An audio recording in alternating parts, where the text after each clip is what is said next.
यहाँ पे 4 ऑप्शन दिया हुआ है, तो कौन जो है उच्च जनसंख्या वृद्धि दर वाला देश है। तो इन चारों में सही ऑप्शन की बात करूँ तो सही ऑप्शन हो जाएगा आपका ऑप्शन नंबर ए यानी यमन। यमन जो है एक उच्च जनसंख्या वृद्धि दर वाला देश है। चलिए नेक्स्ट क्वेश्चन देख पा रहे हैं, क्वेश्चन नंबर तीसरा कि कौन प्रतिकर्षक कारक नहीं है। यहाँ पे दिया हुआ है इनमें से कौन प्रतिकर्षक कारक नहीं है। तो 3 का राइट आंसर हो जाएगा ऑप्शन नंबर सी यानी चिकित्सा सुविधा। ये जो है एक प्रतिकर्षक कारक नहीं है। बाकी जलवायु, बेरोजगारी, ये सब क्या है प्रतिकर्षक कारक है। तो इस क्वेश्चन का राइट आंसर क्या होगा, ऑप्शन नंबर सी हो जाएगा। चलिए नेक्स्ट क्वेश्चन है, क्वेश्चन नंबर चौथा है कि कार्यशील जनसंख्या का आयु वर्ग है, यानी कौन से जनसंख्या की आयु जो थी वो कार्यशील के योग माने जाते हैं, यानी काम के लायक माने जाते हैं। तो इस क्वेश्चन का राइट आंसर हो जाएगा ऑप्शन नंबर बी यानी 15 से 59 वर्ष। क्या हो जाएगा, ऑप्शन नंबर बी राइट हो जाएगा 15 से 59 वर्ष। चलिए उसके बाद नेक्स्ट क्वेश्चन देख पा रहे हैं, क्वेश्चन है पांचवा, इनमें से कौन मानव विकास स्तंभ है। ऑप्शन आपके सामने दिया हुआ है। सो इस क्वेश्चन का राइट आंसर होगा ऑप्शन नंबर डी यानी उपयुक्त सभी। ये सभी हो जाएगा मानव विकास का स्तंभ। चलिए बढ़ते हैं अगले क्वेश्चन की तरफ। अगला क्वेश्चन नंबर 6 देख पा रहे हैं, तृतीय आर्थिक क्रियाकलाप है। यहाँ पे 4 ऑप्शन में दिया हुआ है कौन तृतीय आर्थिक क्रियाकलाप है, व्यापार, सेवा, संचार, इनमें से तीनों है, यानी इस क्वेश्चन का आंसर डी हो जाएगा उपयुक्त सभी। 6 का क्या होगा, option number D right answer होगा। चलिए क्वेश्चन नंबर 7 देख पा रहे हैं, बिंग इंच संबंधित है, यानी किससे संबंधित है, इसका संबंध किस चीज से है। तो ये इसका संबंध जो एक पाइपलाइन से, यानी एक जो पाइपलाइन है जिसमें तरल पेट्रोलियम का प्रवाहित होता है। तो इस क्वेश्चन का आंसर क्या होगा, ऑप्शन नंबर ए हो जाएगा, पाइपलाइन से। चलिए क्वेश्चन नंबर 8 देख पा रहे होंगे, नाफ्टा अस्तित्व में आया, यानी कब इसका अस्तित्व में आया, नाफ्टा को लाया गया। तो इस क्वेश्चन का राइट आंसर की बात करेंगे तो राइट आंसर होगा ऑप्शन नंबर ए यानी 1994 में। कब लाया गया था, 1994, ऑप्शन नंबर ए राइट हो जाएगा। चलिए अगले क्वेश्चन की तरफ बढ़ते हैं और अगला क्वेश्चन देख पा रहे होंगे कि वृहद ट्रंक मार्ग गुजरता है, यानी कहाँ से गुजरता है, मतलब किस किस चीज से। तो ये जो गुजरता है वो भूमध्य सागर और हिंद महासागर से गुजरता है, यानी इस क्वेश्चन का आंसर बी हो जाएगा, भूमध्य सागर और हिंद महासागर। चलिए अगले क्वेश्चन की तरफ बढ़ते हैं। क्वेश्चन नंबर 10वां कि इनमें कौन औद्योगिक नगर है। 4 दिए हुए हैं। सो यहाँ पे औद्योगिक नगर की बात करेंगे तो औद्योगिक नगर डी हो जाएगा, यानी पिट्सबर्ग, जो ये एक औद्योगिक नगर है। चलिए अगला क्वेश्चन की तरफ बढ़ते हैं और क्वेश्चन नंबर 11 तक पा रहे, भारत में सर्वाधिक जन वृद्धि की अवधि थी, यानी सबसे अधिक जनसंख्या जो वृद्धि हो रही थी कौन से ईस्वी में। तो ये 1961 से और 1971 जी ये ईस्वी थी, इसमें जनसंख्या में काफी वृद्धि आई थी, यानी इस क्वेश्चन का राइट आंसर सी हो जाएगा। चलिए बढ़ते हैं अगले क्वेश्चन की तरफ और क्वेश्चन नंबर 12 तक पा रहे होंगे, तमिलनाडु में कौन भाषाई परिवार प्रमुख है। तो तमिलनाडु में सबसे अधिक मतलब प्रमुख जो भाषाई परिवार है वो है द्रविड़, यानी द्रविड़ सबसे अधिक चलते हैं वहाँ पे। इस क्वेश्चन का राइट आंसर सी हो जाएगा।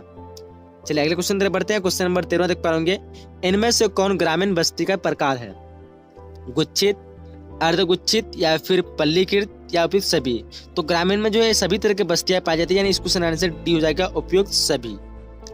चलिए क्वेश्चन नंबर 14 में देख पा रहे होंगे, नगर जो पूर्वी भारत में अवस्थित नहीं है। यहाँ पे 4 नगरों के नाम दिए हुए हैं और आपको चुनना है कि कौन जो है पूर्वी भारत में अवस्थित नहीं है। तो पटना, जमशेदपुर और धनबाद, ये जो है तीनों आपका पूर्वी भारत में अवस्थित है, बट नासिक जो ये महाराष्ट्र में है, यानी ये पश्चिम की दिशा इसमें है। तो इस क्वेश्चन आंसर डी हो जाएगा। क्या हो जाएगा, डी, और बाकी सब क्या है पूर्वी भारत में है, तो ये सब नहीं होगा।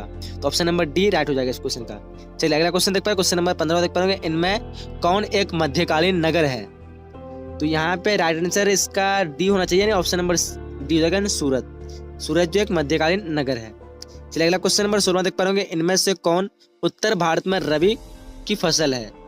तो रबी की फसल हो जाएगा गेहूं उत्तर भारत में, यानी इस क्वेश्चन आंसर ए हो जाएगा, कौन हो जाएगा, गेहूं।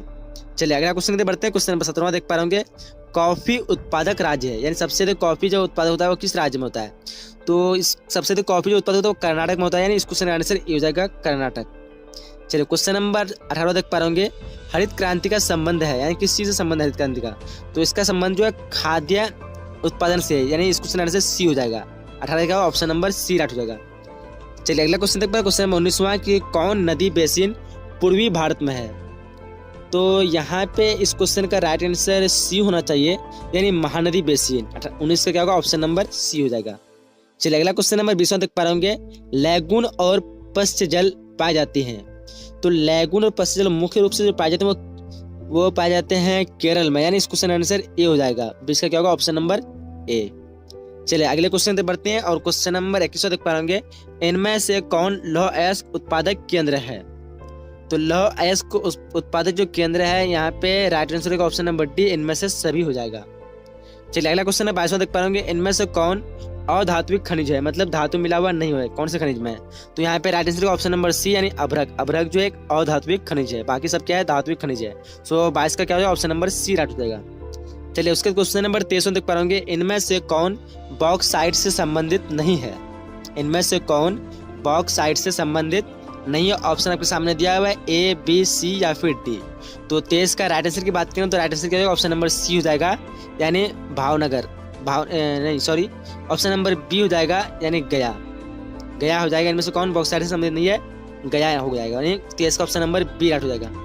चलिए अगला क्वेश्चन की तरफ बढ़ते हैं और क्वेश्चन नंबर 24 देख पा रहे होंगे कि भारत में पाए जाने वाले कुल कोयले का कितना प्रतिशत बिटुमिनस प्रकार का है? तो यहाँ पे राइट आंसर की बात करेंगे तो शायद 80% हो सकता है, लेकिन यहाँ पे अगर आप लोग को पता है तो कंफर्म करके बता सकते हैं कौन सा सही होगा, लेकिन यहाँ पे 80% होना चाहिए, यानी क्वेश्चन आंसर सी हो जाएगा। बट ऐसे तो बिटुमिनस का प्रकार को नहीं दिया हुआ कितना प्रतिशत पाया था, लेकिन ये दिया है कि बिटुमिनस में जो कार्बन की मात्रा जो होती है वो लगभग 80% होती है। सो इस ऑप्शन के हिसाब से 80% होना चाहिए, क्वेश्चन आंसर सी। चलिए अगला क्वेश्चन देख पाए, क्वेश्चन नंबर 26वां कि इन तेल शोधनशालाओं में कौन उत्तर भारत में नहीं है? 4 ऑप्शन दिए हुए हैं यहाँ पे।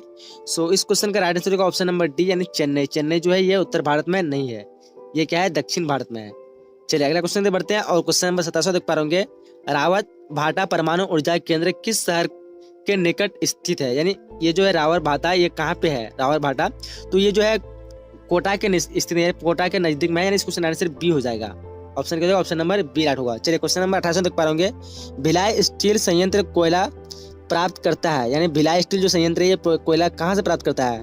तो ये छत्तीसगढ़ से, झारखंड से, धनबाद से जगह, झारखंड का एक जगह है धनबाद, सो वहीं से प्राप्त करता है, इस क्वेश्चन आंसर ए हो जाएगा। चलिए अगला क्वेश्चन नंबर 29वां देख पा रहे होंगे, हुबली सूती वस्त्र कारखाना किस राज्य में अवस्थित है? तो ये जो सूती वस्त्र जो कारखाना है हुबली, तो ये है कर्नाटक में, यानी इस क्वेश्चन आंसर क्या हो जाएगा बी हो जाएगा। क्या हो जाएगा ऑप्शन नंबर बी। चलिए क्वेश्चन नंबर 30 देख पा रहे होंगे, ओडिशा का सॉफ्टवेयर तकनीक पार्क अवस्थित है।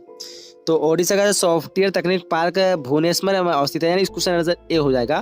तो इसका क्या होगा ऑप्शन नंबर ए राइट होगा। चलिए क्वेश्चन नंबर 31 देख पा रहे होंगे, भारत में निजीकरण एवं वैश्वीकरण की नीति अपनाई गई, कब अपनाई गई थी? तो इसको अपनाई गई थी 1991 ईस्वी को, यानी इस क्वेश्चन का आंसर सी हो जाएगा। 31 का क्या होगा ऑप्शन नंबर सी। चलिए बढ़ते हैं नेक्स्ट क्वेश्चन की तरफ। क्वेश्चन नंबर 32 देख पाएंगे, इनमें से कौन औद्योगिक जिला है? तो औद्योगिक जिला की बात करेंगे तो ये हो जाएगा कानपुर जाएगा, यानी इस क्वेश्चन का आंसर सी हो जाना चाहिए, कानपुर। चलिए बढ़ते हैं अगले क्वेश्चन की तरफ। उसके क्वेश्चन नंबर 23 देख पा रहे होंगे, जनसंख्या का घनत्व सर्वाधिक है। तो सबसे अधिक जो है 2011 के अकॉर्डिंग यहाँ पे बिहार हो जाएगा, यानी बिहार का जो है जनसंख्या घनत्व सबसे अधिक है, बट पहले जो था पश्चिम बंगाल का था। तो बिहार का यहाँ पे इस क्वेश्चन का आंसर बी हो जाएगा। चलिए अगला क्वेश्चन बढ़ते हैं। क्वेश्चन नंबर 34 तक पढ़ेंगे, राष्ट्रीय महामार्ग 2 है, यानी कहाँ से कहाँ तक ये लंबाई इसकी है? तो ये चलती है जो है दिल्ली से कोलकाता, यानी इस क्वेश्चन आंसर बी हो जाएगा। क्या हो जाएगा? दिल्ली से कोलकाता। चलिए क्वेश्चन नंबर 35 तक पा रहे होंगे, वर्ष 2001 में सड़कों के सर्वाधिक घनत्व वाला राज्य था। तो 2001 में जो सड़कों में सर्वाधिक था वो था गोवा, यानी इस क्वेश्चन का आंसर डी हो जाएगा। इन चारों ऑप्शन में राइट आंसर क्या होगा? Option number D. चलिए उसके बाद क्वेश्चन नंबर 36 तक पा रहे होंगे, दक्षिण रेल मंडल का मुख्यालय है, कहाँ पे है ये? तो इस क्वेश्चन का राइट आंसर की बात करेंगे तो राइट आंसर हो जाएगा चेन्नई में है। दक्षिण रेल मंडल का मुख्यालय कहाँ है? तो चेन्नई में। बढ़ते अगले क्वेश्चन की तरफ। क्वेश्चन नंबर 37 तक पा रहे होंगे, भारत में प्रमुख पत्तनों की संख्या कितनी है? तो भारत में प्रमुख पत्तनों की संख्या इस ऑप्शन के अकॉर्डिंग बी होना चाहिए, option number B 12, but total अभी करेंटली की बात करें तो 13 है, लेकिन यहाँ पे 13 नहीं दिया हुआ है, तो 12 दिया हुआ, तो ऑप्शन नंबर बी इस क्वेश्चन का राइट आंसर होगा। चलिए क्वेश्चन नंबर 38 देख पा रहे होंगे, भारत में वायु परिवहन की शुरुआत कब हुई थी? तो भारत में जो वायु परिवहन की शुरुआत हुई थी वो हुई थी 1911 ईस्वी को, यानी इस क्वेश्चन का आंसर बी हो जाएगा। क्या हो जाएगा? 1911। चलिए उसके क्वेश्चन नंबर 49 देख पाएंगे, ऑल इंडिया रेडियो अस्तित्व में आया, कब ये अस्तित्व में आया? तो ये आया था 1936 को, यानी इस क्वेश्चन का आंसर बी हो जाएगा 1936।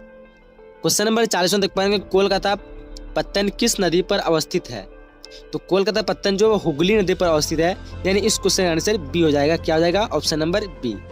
अगला क्वेश्चन नंबर 41 तक पाएंगे, भारत का विशालतम कंटेनर पत्तन है। तो भारत का विशालतम कंटेनर पत्थर जो है वो कंडाला है, यानी इस क्वेश्चन आंसर ए हो जाएगा। एक तरह से क्या होगा, ऑप्शन नंबर ए कंडाला। बढ़ते अगले क्वेश्चन की तरफ, और क्वेश्चन नंबर 42 देख पा होंगे, इनमें से कौन पर्यटन नगर नहीं है। तो पर्यटन नगर यानी घूमने के जो आते हैं बाहर से देश से, तो यहाँ पे राइट आंसर शायद डी होना चाहिए, अंकलेश्वर, बाकी ये सब शायद पर्यटन नगर है। तो आप लोग अगर पता है कन्फर्म तो कोई चीज़ बता सकते हैं, लेकिन यहाँ पे इसका आंसर डी होना चाहिए। तो 42 का ऑप्शन नंबर डी हो जाएगा। तो यहाँ पे हम लोग 42 का मतलब 42 ऑब्जेक्ट क्वेश्चन को कंप्लीट कर चुके हैं। अब देख लेते सब्जेक्ट क्वेश्चन की, सब्जेक्ट क्वेश्चन आप लोगों को कौन सा पूछा जाएगा। तो सब्जेक्ट क्वेश्चन भी काफ़ी इंपॉर्टेंट यहाँ पे दिया हुआ है, आप लोग इसको बढ़िया से कॉपी से कहीं से भी उतार लीजिए। अगर आप लोग चाहिए उसका नोट तो आप लोग कमेंट कीजिएगा, मैं इसका सब्जेक्ट का भी आंसर बता सकता हूँ अगर आप लोग डिमांड करते हैं तो। वीडियो को लाइक कीजिए, अधिक से अधिक शेयर कीजिए, मैं बना दूंगा सब्जेक्ट का भी वीडियो। तो देखिए यहाँ पे क्वेश्चन देख पा होंगे, इसमें सब्जेक्ट बता दूंगा आप लोग को। सब्जेक्ट में जो 1 से लेकर 18 तक पूछाएंगे, कितने पूछाएंगे 1 से 18, और जिसमें आपको टोटल जो है मात्र 10 का ही उत्तर देना है। 1 से 18 पूछाएंगे, केवल आपको कितना का 10 का देना है, और जो प्रत्येक क्वेश्चन है वो 2 मार्क्स का रहेगा। ठीक है, तो चलिए क्वेश्चन देख लेते हैं हम लोग। राजनीति भूगोल के 2 उप क्षेत्रों के नाम लिखिए। ये क्वेश्चन है, राजनीति जो भूगोल है उसका 2 उप क्षेत्रों के नाम लिखने बोलता है। चलिए अगले क्वेश्चन की तरफ बढ़ते हैं। अगला क्वेश्चन है कि जनसंख्या के घनत्व से आप क्या समझते हैं। फिर क्वेश्चन है कि मानव विकास के 4 स्तंभों का उल्लेख कीजिए। अगला चौथा क्वेश्चन है कि निर्वाह कृषि क्या है। फिर अगला उसके क्वेश्चन है कि